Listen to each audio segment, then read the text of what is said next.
My sister Christine is amazing. She's composing a lot, and she's been getting a lot of commissions now to write for big band since her Juno win last year with her first big band CD called Tree Lines, which is just a beautiful record. She wrote all this music based on the paintings of Emily Carr. If you're familiar with Emily Carr, if you're not, check her out. She's a beautiful Canadian landscape kind of beyond artist. I would say she's almost like, I don't know.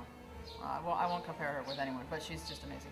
So that music is inspired by that, and she's written some more. So we're doing a few gigs here and there with that band, and we're constantly doing different projects together, quartets and quintets, with each other's music, combining music. Yeah.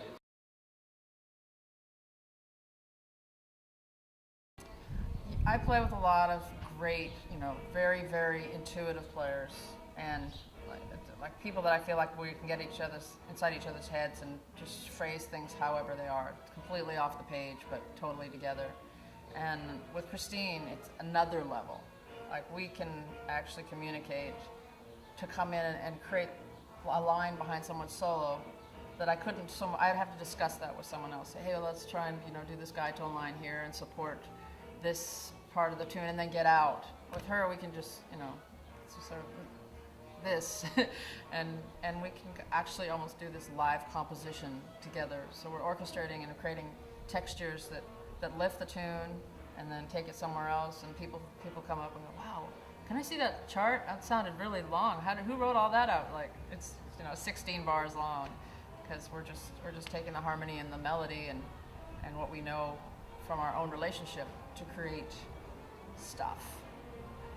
So it's another level of playing, and tightness and freedom at the same time.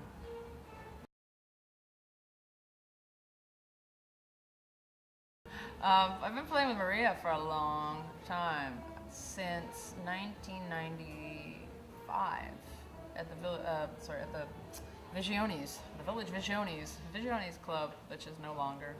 It was an amazing way as well for a band to come together and to create a lineage of sound within all these musicians in New York, because it was never the same band every night. And every Monday there was some subs, and there was new people coming in, different rhythm sections all the time. So it was just amazing experience to start off pretty early in my time in New York. I started off quite early playing with her, and we also hit it off personally on a lot of levels. The first time we got on an airplane together, the first tour I did with her, we went to Europe and we were seated next to each other. We both reached into our bags and pulled out the exact same book. It was a trip. I'm like, seriously? Krishnamurti? We were both in our spiritual phases. And it was so funny.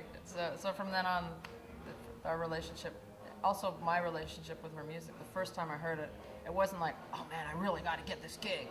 It was more like kind of hearing myself in that. Like I'm not projecting it because I want to get in the band. I could really, really understand some of this, where she was coming from on different levels. Not that I got her music figured out, but it's just, there was some strong connection there. And so I think that's why I'm still in the band and been through all the evolution of all of her different writings as well. And actually her record, the Pretty Road piece that I did on the last record we recorded, was my big foray into electronics. And that just happened completely organically, because I had started doing just messing around with it a little bit, and then she wrote this piece and she goes, I don't know how to make this middle section work because it's so free and open, and I had just started messing around with pedals, and the rest really is history there. I just started adding different textures and colors to that, and it's always different, just like playing acoustic versus electric. It's a different experience when I add those textures of the delays, and in combination with what she's conducting. So she's conducting some of these free structures of the orchestra in relation to what I play electronically, which is, I just want to sit up front actually and listen. I don't want to be standing back there playing. I'm like, I like to hear how that sounds. So that's my story with Maria. It's a long one.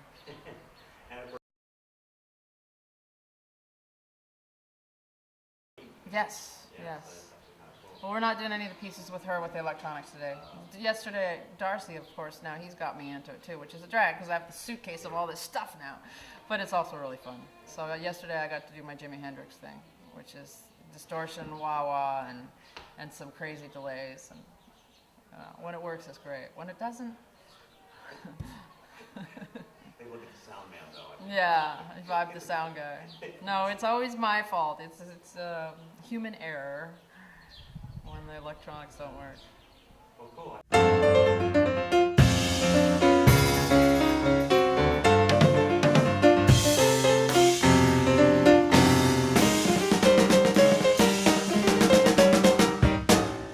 Hi, my name's Ingrid Jensen. To check out more videos, go to jazztimes.com.